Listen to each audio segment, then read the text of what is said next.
ത്രിയേക ദൈവത്തിന് മഹത്വം ഉണ്ടാകട്ടെ. കർത്താവിനാൽ അനുഗ്രഹിക്കപ്പെട്ട ശാലോം പ്രേക്ഷകരെ, ഏവർക്കും ക്രിസ്തുയേശുവിൻ്റെ ധന്യനാമത്തിൽ സ്നേഹവന്ദനം. ഒരു വചനഭാഗം ഇന്നത്തെ വിചിന്തനത്തിനായിട്ട് നമുക്ക് വായിക്കാം. ലൂക്കോസ് സുവിശേഷം 24-ാം അധ്യായം അതിൻ്റെ 13 മുതലുള്ളായ വാക്യങ്ങൾ.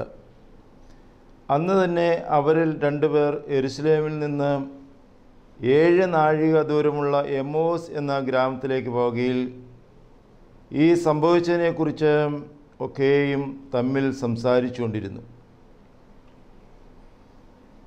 കർത്താവിനാൽ അനുഗ്രഹിക്കപ്പെട്ടവരെ, കർത്താവിൻ്റെ ഉയർത്തെഴുന്നേൽപ്പിന് ശേഷം കർത്താവ് പല പ്രാവശ്യം പ്രത്യക്ഷപ്പെടുന്നതായിട്ട് കാണുന്നുണ്ട്.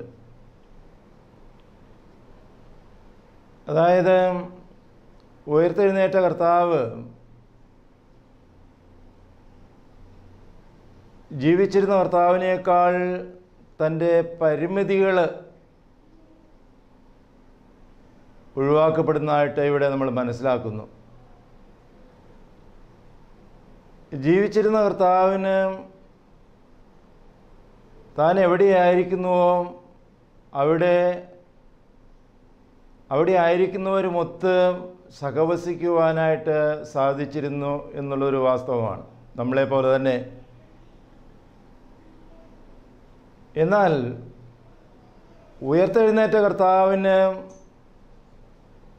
തൻ്റെ ശിഷ്യന്മാർ അല്ലെങ്കിൽ താൻ സ്നേഹിക്കപ്പെട്ടവർ എവിടെയെല്ലാം ആയിരുന്നുവോ അവരോടൊപ്പം ആയിരിക്കുവാനുള്ളതായൊരു കൃപ ലഭിക്കുന്നതായിട്ട് കാണുന്നുണ്ട്.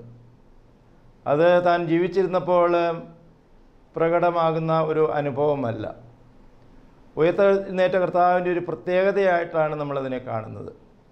ഇവിടെ ഈ വേദഭാഗം ആരംഭിക്കുന്നത് തന്നെ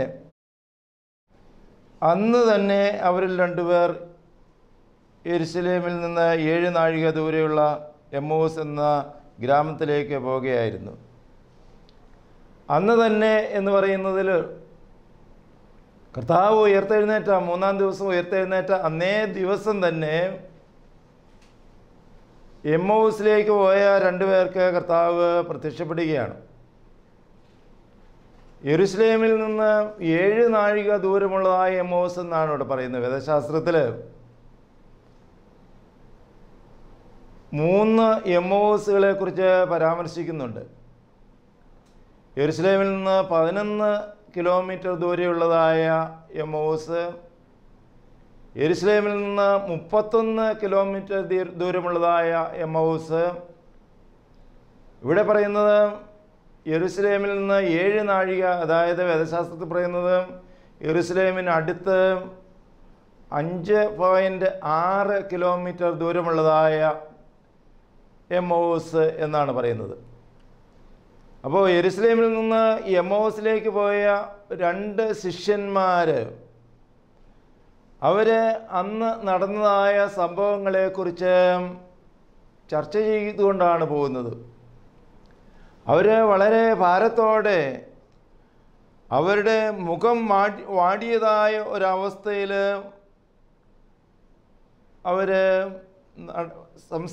പരസ്പരം സംസാരിച്ചുകൊണ്ട് പോകുന്നതായിട്ടാണ് ഈ വേദഭാഗത്ത് നാം കാണുന്നത്. അതിൽ ക്ലെയോപ്പാവ് എന്ന ഒരു വ്യക്തിയെക്കുറിച്ച് 2 പേരിൽ ഒരാളുടെ പേരിവിടെ വിവരിക്കുന്നുണ്ട്. ക്ലെയോപ്പാവ് എന്ന ഒരാളും മറ്റതാരാണ് എന്നിവിടെ പരാമർശിക്കുന്നില്ല. എന്നാൽ ഈ സുവിശേഷകനായ ലൂക്കോസിൻ്റെ സുവിശേഷത്തിലാണ് ഈ സംഭവം എഴുതിയിരിക്കുന്നത്. ലൂക്കോസ് തന്നെയാണ് എന്നാണ് വേദശാസ്ത്രന്മാരുടെ അഭിപ്രായം.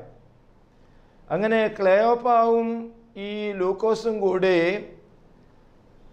കർത്താവിൻ്റെ കുരിശുമരണത്തെക്കുറിച്ചും ഉയർത്തെഴുന്നേൽപ്പിനെക്കുറിച്ചും സംസാരിച്ചുകൊണ്ട് അവർ എമ്മോസിലേക്ക് നടന്നു പോവുകയാണ്. അവർ വളരെ ഭാരത്തോടെ ഭയവിഹ്വലരായിട്ടാണ് അവർ കടന്നു പോകുന്നത് എന്നുള്ളത് അവരുടെ മുഖത്ത് നോക്കിയാൽ പ്രകടമാകുന്നതായിട്ട് ഇവിടെ വിവരിക്കുന്നുണ്ട്. പ്രിയമുള്ളവരെയും, കർത്താവിൻ്റെ അസാന്നിധ്യം തൻ്റെ ശിഷ്യന്മാരെയും താൻ സ്നേഹിച്ചവരെയും ഏറെ വേദനിപ്പിക്കുന്നതായിട്ടാണ് കാണുന്നത്. എന്നാൽ കർത്താവ് ഉയർത്തെഴുന്നേറ്റു എന്ന സത്യം അവർക്ക് ബോധ്യപ്പെട്ടിട്ടും കർത്താവ് തങ്ങളോട് കൂടെ ഉണ്ട് എന്ന് അവർക്ക് മനസ്സിലാക്കുവാനായിട്ട് സാധിക്കുന്നില്ല. ഈ രണ്ടുപേർ അവരുടെ വേദനകളെ പങ്കുവെച്ചുകൊണ്ട് മുന്നോട്ട് പോകുമ്പോൾ അവരോടൊപ്പം മറ്റൊരാൾ അവരുടെ സംസാര വിഷയത്തിൽ പങ്കുചേരുകയാണ്. ഈ അവരുടെ സംസാര വിഷയത്തിൽ പങ്കുചേരുന്നതായ ആ മൂന്നാമൻ അവരോട് പറയുകയാണ്, അയ്യോ ബുദ്ധിഹീനരെ, പ്രവാചകന്മാർ പറഞ്ഞിരിക്കുന്നത് എല്ലാം വിശ്വസിക്കാത്ത മന്ദബുദ്ധികളെ, ക്രിസ്തു ഇങ്ങനെ കഷ്ടം അനുഭവിച്ചിട്ട് തൻ്റെ മഹത്വത്തിൽ കടക്കേണ്ടതല്ലയോ എന്ന് പറഞ്ഞു. മോശ തുടങ്ങി സകല പ്രവാചകന്മാരിൽ നിന്നും എല്ലാ തിരുവെഴുത്തുകളിലും തന്നെക്കുറിച്ചുള്ള വ്യാഖ്യാനിച്ചു കൊടുത്തു. യേശു ക്രിസ്തു അവരുടെ സംസാരത്തിൽ പങ്കുചേർന്ന് അവരുടെ അഭിപ്രായങ്ങൾ മനസ്സിലാക്കിക്കൊണ്ട് അവരോട് ബുദ്ധിഹീനരെ, മന്ദബുദ്ധികളെ എന്നൊക്കെ വിളിക്കുകയാണ്. കാര്യം യേശുവിനെക്കുറിച്ച് അവർ യഥാർത്ഥത്തിലുള്ള ഒരു ചിത്രം, അവരുടെ മനസ്സിലുള്ള ഒരു ചിത്രം അവരിവിടെ വിവരിക്കുന്നതായിട്ട് നമ്മൾ കാണുന്നുണ്ട്. അവൻ സാക്ഷാൽ ദൈവമാണെന്ന് അവരുടെ വിശ്വസിച്ചുകൊണ്ട് ഏറ്റുപറയുന്നുമുണ്ട്. എന്നാൽ അവരുടെ മുഖഭാവവും അവരുടെ ആവലാദികളും അവരുടെ വേവലാദികളും യേശുവിലുള്ളതായ തീക്ഷ്ണമായ വിശ്വാസം അവരെ ഭരിക്കുന്നില്ല എന്നുള്ളത് മനസ്സിലാക്കുവാനായിട്ട് കർത്താവിന് സാധിച്ചു. നമ്മുടെയും ജീവിതത്തിൽ ഇതൊക്കെയല്ലേ സംഭവിക്കുന്നത്? നാം എല്ലാവരും ക്രിസ്ത്യാനികളെന്ന് അഭിമാനിക്കുന്നവരാണ്. എന്നാൽ നമ്മുടെ ജീവിതത്തിലെ ചില സന്ദർഭങ്ങൾ വരുമ്പോൾ നമ്മുടെ മുഖത്ത് ദൈവവിശ്വാസത്തിൻ്റെ ലാഞ്ചന പോലും ഇല്ലാത്ത അവസ്ഥകൾ പ്രകടമാകുന്നത് നമുക്ക് കാണുവാനായിട്ട് സാധിക്കും.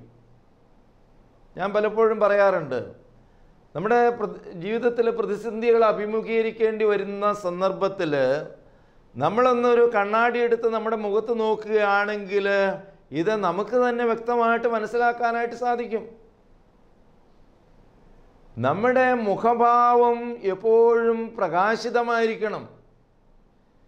യേശു ക്രിസ്തു നമ്മളിൽ വസിക്കുമ്പോൾ ഉയർത്തെഴുന്നേറ്റ് സ്വർഗാരോഹണം ചെയ്തവനായ തമ്പുരാൻ, ഞാൻ ആദ്യം ഓർപ്പിച്ചതുപോലെ സകല പരിമിതികളെയും ഉല്ലംഘിച്ചവനാണ്.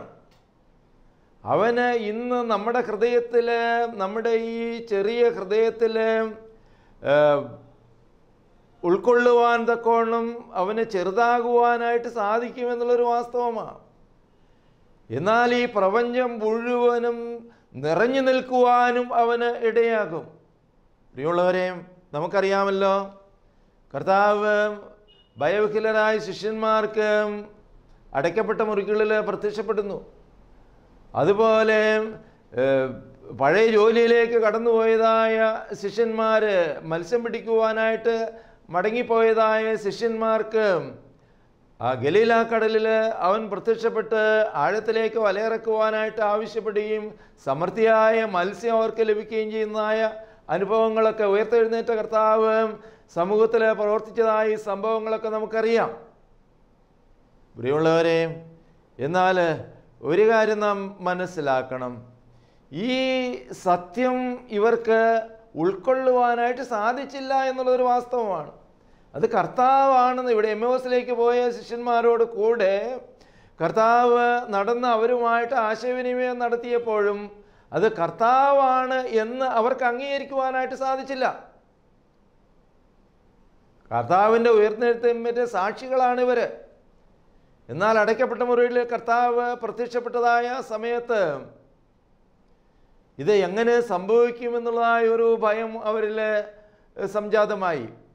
വാസ്തവത്തിൽ ഇന്നും നിലവിലിരിക്കുന്നതായ ഒരു സംശയമാണത്. എങ്ങനെയാ ഉയർത്തെഴുന്നേറ്റ കർത്താവിന് അടയ്ക്കപ്പെട്ട മുറികളിൽ പ്രത്യക്ഷപ്പെടുവാനായിട്ട് സാധിച്ചത്? ഓർത്തഡോക്സ് സഭയുടെ വിശ്വാസം അനുസരിച്ച് സഭാ വേദശാസ്ത്രം ഇതിനെ ഇപ്രകാരമാണ് പഠിപ്പിക്കുന്നത്. അടയ്ക്കപ്പെട്ട ഗർഭത്തിനുള്ളിൽ കന്യകയാകുന്ന മറിയാമിൻ്റെ അടയ്ക്കപ്പെട്ട ഗർഭപാത്രത്തിനുള്ളിൽ ഈ ദൈവം എങ്ങനെ ശിശുവായി ഉരുവായോ അതേ അവസ്ഥയിൽ തന്നെയാണ് അടയ്ക്കപ്പെട്ട മുറിക്കുള്ളിൽ യേശു ക്രിസ്തുവിന് പ്രത്യക്ഷപ്പെടുവാനായിട്ട് സാധിച്ചത്. പ്രിയമുള്ളവരെ, ഇത് ഒരു യഥാർത്ഥമായ വേദശാസ്ത്ര വ്യാഖ്യാനമാണ്.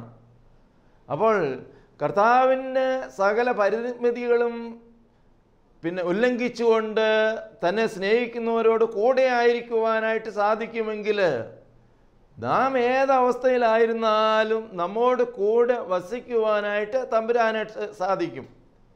പാപമൊഴികെയുള്ളതായ സകല പ്രതികൂല സാഹചര്യങ്ങളെയും അതിജീവിച്ചുകൊണ്ട് കർത്താവിന് നമ്മുടെ ഇടയിൽ പ്രവർത്തിക്കുവാനായിട്ട് സാധിക്കും എന്നുള്ളതൊരു വാസ്തവമാണ്.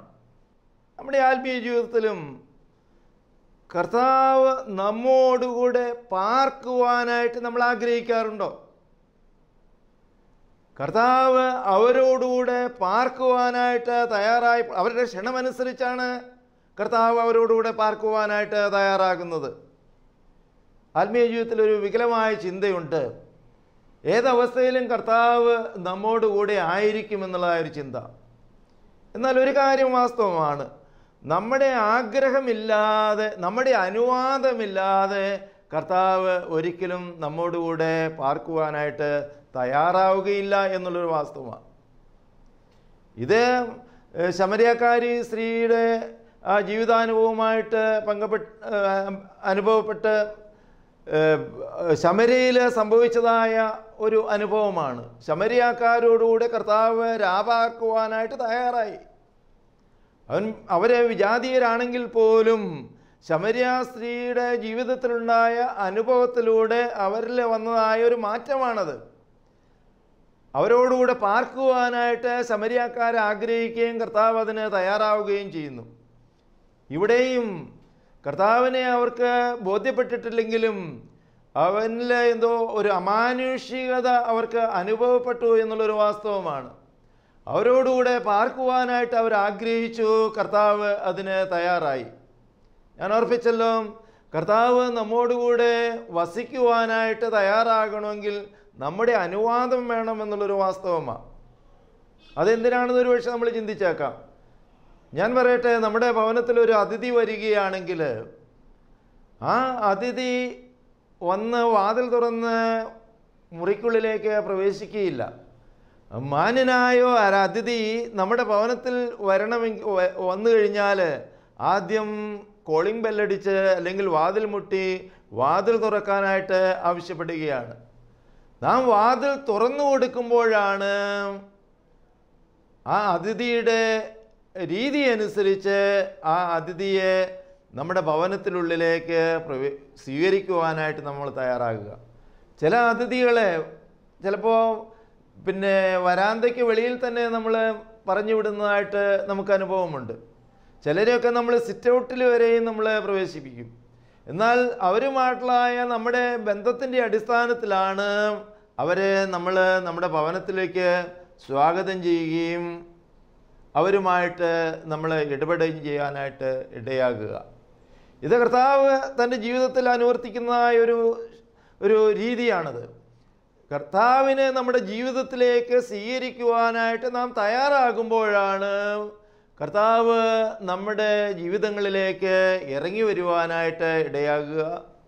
നമ്മുടെ ജീവിതങ്ങളിലെ ഏത് മേഖലകളും കർത്താവിന് തുറന്നു കൊടുക്കുവാനായിട്ട് തയ്യാറാകുമ്പോഴാണ് കർത്താവ് നമ്മുടെ സമസ്ത മേഖലകളിലും ഇടപെടുവാനായിട്ടും ഇടയാകുക.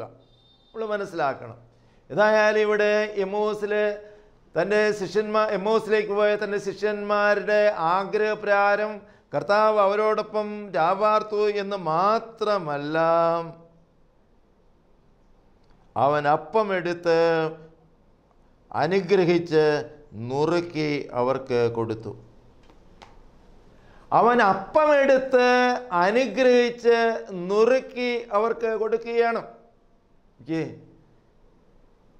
കർത്താവ് സ്വർഗത്തിൽ നിന്ന് ഇറങ്ങി വന്ന ജീവനുള്ള അപ്പമാണ് എന്ന് പല പ്രാവശ്യവും വെളിപ്പെടുത്തിയിട്ടുണ്ട്. തന്നെയല്ല, തൻ്റെ മരണത്തിന് മുമ്പായിട്ട് അപ്പമെടുത്ത് വാഴ്ത്തി നുറുക്കി ശിഷ്യന്മാർക്ക് കൊടുത്തതായ അനുഭവം ഇവർക്കുണ്ട്. ഇവിടെയും അവരോടൊപ്പം രാപാർക്കുവാൻ ഇടയായ കർത്താവ് ചെയ്തത് അതുതന്നെയാണ്. അപ്പമെടുത്ത് അനുഗ്രഹിച്ച് നുറുക്കി അവർക്ക് കൊടുക്കുകയാണ്. ഈ അപ്പമെടുത്ത് നുറുക്കി അത് ഭക്ഷിച്ചു കഴിഞ്ഞപ്പോൾ അവിടെ കർത്താവ് അപ്രത്യക്ഷനാകുന്നു. ഇവിടെ വിവരിക്കുന്നുണ്ട്. തുടർന്ന് കർത്താവ് അവർക്ക് അപ്രത്യക്ഷനാകുകയാണ്. അപ്പോൾ ഇവിടെ അപ്പമാകുന്ന തമ്പുരാൻ ഇവിടെ അപ്പത്തിൻ്റെ രൂപത്തിൽ ഇവർക്ക് പ്രത്യക്ഷപ്പെടുകയും ഈ അപ്പം അവർക്ക് ആഹാരമായി നൽകുകയും ചെയ്ത ശേഷം അവൻ അപ്രത്യക്ഷനാകുന്ന അനുഭവം. പ്രിയമുള്ളവരെ, നമ്മുടെ ആത്മീയ ജീവിതത്തിലും ഈ വിശുദ്ധ കുർബാനയോടുള്ളതായ ബന്ധമാണ് ഇവിടെ വിവരിക്കുന്നത്. ഞാൻ സ്വർഗത്തിൽ നിന്നിറങ്ങി വന്ന ജീവനുള്ള അപ്പമാകുന്നു എന്ന് താൻ തന്നെ പരിചയപ്പെടുത്തിയെങ്കിൽ, അല്ല പെസഹായിൽ താൻ അപ്പമെടുത്ത് ഇതെൻ്റെ ശരീരമാകുന്നു, വീഞ്ഞെടുത്ത് ഇതിൻ്റെ രക്തമാകുന്നു എന്ന് പറഞ്ഞുകൊണ്ട് ഞാൻ വരുന്നവരെ എൻ്റെ ഓർമ്മയ്ക്കായി ഇപ്രകാരം നിങ്ങൾ അനുഷ്ഠിച്ചുകൊള്ളുവിൻ എന്ന് ആഹ്വാനം ചെയ്തുകൊണ്ട് വിശുദ്ധ കുർബാന സ്ഥാപിച്ചുവെങ്കിൽ, ഇവിടെ ഉയർത്തെഴുന്നേറ്റ കർത്താവും അതേ ദിവസം തന്നെ, അന്ന് തന്നെ, ഇവിടെ തുടങ്ങുന്നത് അങ്ങനെയാണല്ലോ, അന്ന് തന്നെ തൻ്റെ ശിഷ്യന്മാർക്ക് ഈ അപ്പം എടുത്ത് വാഴ്ത്തി നുറുക്കി അവർക്ക് ആഹാരമായിട്ട് കൊടുക്കുകയാണ്. എന്നിട്ട് താൻ അപ്രത്യക്ഷനമാകുന്നു. അപ്പോഴാണ് അവർക്ക് ക്ലിക്ക് ചെയ്തത്, അവരുടെ കണ്ണുകളെ തുറന്നു എന്നാണ് ഇവിടെ പറയുന്നത്. അപ്പമെടുത്ത് വാഴ്ത്തി നുറുക്കി അവർക്ക് കൊടുത്തു കഴിഞ്ഞപ്പോൾ അതുവരെയും അന്ധമായിരുന്ന, അതായത് കൂടെ ആരാണ് അവരോട് സംവദിക്കുന്നത് എന്ന് പോലും മനസ്സിലാക്കാൻ പറ്റാതെ അന്ധമായിരുന്ന അവരുടെ കണ്ണുകളെ തുറക്കുകയും അത് കർത്താവായിരുന്നു എന്നുള്ള വിശ്വാസത്തിലേക്ക് അവരെ നയിക്കുകയും ചെയ്തത്. ഓരോ വിശുദ്ധ കുർബാനയിലും സംഭവിക്കേണ്ട ഇതാണ്. കർത്താവ് നമുക്ക് തൻ്റെ ശരീരവും തൻ്റെ രക്തവും നൽകുമ്പോൾ നമ്മുടെ അന്ധതകളെ അകറ്റുവാനായിട്ടത് സാധിക്കണം. സത്യത്തെ ഉൾക്കൊള്ളുവാനായിട്ടത് ഇടയാകണം. സത്യത്തെ വിശുദ്ധ കുർബാന നാം ഉൾക്കൊള്ളുന്നതിലൂടെ സത്യമാകുന്ന ദൈവത്തെ നമുക്കും ഉൾക്കൊള്ളുവാനായിട്ട് സാധിക്കുമ്പോഴാണ് നാം യഥാർത്ഥ ക്രിസ്ത്യാനികളായിത്തീരുക. തുടർന്ന് വിവരിക്കുന്നതായ സംഭവങ്ങൾ അവരുടെ ഹൃദയം ജ്വലിച്ചുകൊണ്ടിരുന്നു എന്നാണ് ഇവിടെ വിവരിക്കുന്നത്. ഓരോ വിശുദ്ധ കുർബാനയിലും നമ്മുടെ ഹൃദയം ജ്വലിക്കുവാനായിട്ട് ഇടയാകുന്നുണ്ടോ? ഓരോ ആരാധനയിലും നമ്മുടെ ഹൃദയം ജ്വലിക്കുവാനായിട്ട് സാധിക്കുന്നുണ്ടോ? നമ്മുടെ ഹൃദയം ജ്വലിക്കുന്നു എങ്കിൽ അത് നമ്മുടെ മുഖത്ത് പ്രകടമാക്കുവാനായിട്ട് ഇടയാകും. നമ്മുടെ മുഖത്ത് ഈ ജ്വലനത്തിൻ്റെ പ്രതിഫലനം സംഭവിക്കുമ്പോൾ സംഭവിക്കുന്നത് എന്താ? മറ്റുള്ളവരെ ഇത് അത്ഭുതപ്പെടുത്തുവാനും അനേകരെ ഈ ആരാധനാനുഭവത്തിലേക്ക് അല്ലെങ്കിൽ ദൈവാനുഭവത്തിലേക്ക്, അതായത് പ്രകാശത്തിലെ ഈയലുകൾ അടുത്തു വരുന്നത് പോലെ ഈ ദിവ്യപ്രകാശം നമ്മുടെ മുഖത്ത് സ്ഫുരിക്കുമ്പോൾ നമ്മുടെ മ്ലാനമായ മുഖം പിന്നെ പ്രകാശമാനമായ അവസ്ഥയിൽ ആയിത്തീരുമ്പോൾ മറ്റുള്ളവരെ ദൈവത്തിങ്കിലേക്ക് അടുപ്പിക്കുവാനായിട്ടത് മുഖാന്തരമാകുകയും ചെയ്യും. ആ നാഴികയിൽ തന്നെ അവർ എഴുന്നേറ്റ് യെരുശലേമിലേക്ക് മടങ്ങിപ്പോകുന്നു. യെരുശലേമിൽ നിന്ന് എമ്മവൂസിലേക്ക് പോയ ശിഷ്യന്മാരാണ്. യെരുശലേമിൽ നിന്ന് എമ്മവൂസിലേക്ക് പോയ ശിഷ്യന്മാർ തങ്ങളുടെ യാത്ര ഇടയ്ക്ക് വെച്ച് അവസാനിപ്പിക്കുകയാണ്. യേശുവിനെ അറിഞ്ഞ മാത്രയിൽ അത് കർത്താവാണ് എന്ന് മനസ്സിലാക്കിയതായ നാഴികയിൽ അവരുടെ മടക്കയാത്ര ആരംഭിച്ചു. പ്രിയമുള്ളവരെ, നാമും പലപ്പോഴും ദൈവത്തെ വിട്ടുകൊണ്ട് ദൈവത്തിൽ നിന്ന് അകന്നു പോകുന്നവരല്ലേ? ദൈവത്തിൻ്റെ സാന്നിധ്യം പലപ്പോഴും നമ്മുടെ ജീവിതത്തിലും സംഭവിക്കാറില്ലേ? ദൈവം പലപ്പോഴും നമ്മളെ തെറ്റായ വഴികളിലേക്കാണ് പോകുന്നതെങ്കിൽ ഇതാണ് വഴി, ഇതിലേ പോകുക എന്ന് പറഞ്ഞുകൊണ്ട് നമുക്ക് മാർഗനിർദ്ദേശം നൽകാറില്ലേ? എന്നാൽ നമുക്ക് മടങ്ങി വരാനായിട്ട് ഉള്ള ഒരു പ്രേരണ നമ്മുടെ ജീവിതത്തിൽ ഉണ്ടാകാറുണ്ടോ? ഈ ധ്യാനം എന്ന് പറയുന്നത്, റിട്രീറ്റ് എന്ന് പറയുന്നതൊക്കെ ഒരു മടങ്ങി വരവാണ്. ജീവിതത്തിൽ തൻ്റെ പ്രതിസന്ധികളുമായിട്ട് പോരാട്ടം നടത്തുമ്പോൾ, ഇതൊരു മിലിറ്ററി വേർഡാണെന്നാണ് പറയുന്നത്, റിട്രീറ്റ് എന്ന പദം.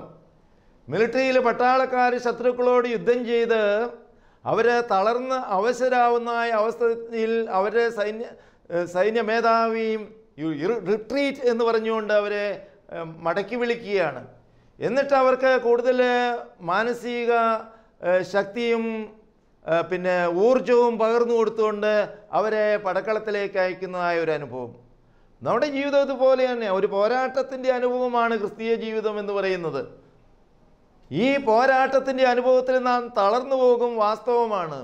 ഈ തളർന്നു പോകുന്നതായ അവസ്ഥയിൽ തമ്പുരാൻ നമ്മോട് കൂടെ ഉണ്ട് എന്നുള്ളതൊരു ഒരു സത്യം തന്നെയാണ്.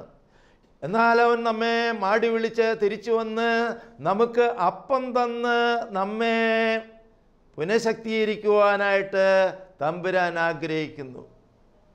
നാം ആ വിളി പലപ്പോഴും കേൾക്കാറില്ല. നമുക്ക് ആ വിളി കേട്ടുകൊണ്ട് കർത്താവിനോടൊപ്പം പിന്നെ ആയിരുന്ന് ശക്തി പ്രാപിക്കുവാനായിട്ട് നമുക്ക് സാധിക്കാറില്ല എന്നുള്ളൊരു വാസ്തവമാണ്. എന്നിട്ടോ അവർ യെരുശലേമിലേക്ക് വന്ന് തൻ്റെ സഹശിഷ്യന്മാരോട് വാസ്തവമായും കർത്താവ് ഉയർത്തെഴുന്നേറ്റു എന്ന് വെളിപ്പെടുത്തുകയാണ്. ഉയർപ്പിൻ്റെ അനുഭവം ഇതാണ്. കർത്താവ് ഉയർത്തെഴുന്നേറ്റു എന്ന് ഉറക്കെ പ്രഖ്യാപിക്കുവാനായിട്ട് ഈ നാളുകളിൽ ഇങ്ങനെ എവിടെയോ ഒരു ആചാരമുണ്ട് എന്നാണ്. യേശു ക്രിസ്തു ഉയർത്തെഴുന്നേറ്റു എന്ന് പറയുമ്പോൾ വാസ്തവമായും യേശു ക്രിസ്തു ഉയർത്തെഴുന്നേറ്റു എന്ന് ഏറ്റുപറയുന്നതായ ഒരു സമൂഹം, ക്രിസ്തീയ സമൂഹം ഉണ്ടെന്നാണ് കേട്ടിട്ടുള്ളത്.